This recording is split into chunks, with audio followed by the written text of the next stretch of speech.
વડોદરાના સાવલી ખાતે પોક્સો કોર્ટે સગીરા સાથે દુષ્કર્મના આરોપી કૌશિક વિપિનભાઈ તડવીને આજીવન સખત કેદની સજા અને 50,000 રૂપિયાનો દંડ ફટકાર્યો છે। વાઘોડિયા પોલીસે આરોપી કૌશિક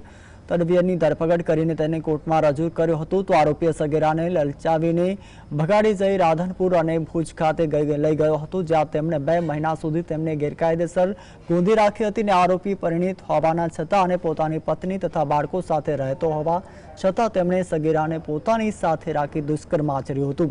સાવલી પોક્સો કોર્ટના ન્યાયાધીશે જે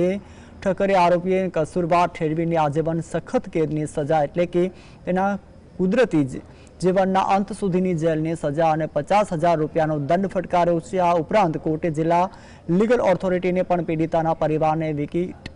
કોર્પોરેટ સ્કીમ હેઠળ 4 લાખ રૂપિયાની સહાય ચૂકવવાની પણ ભલામણ કરી છે। आरोपी कौशिक विपिनभाई तड़वी ने कसूरवार ठहरवी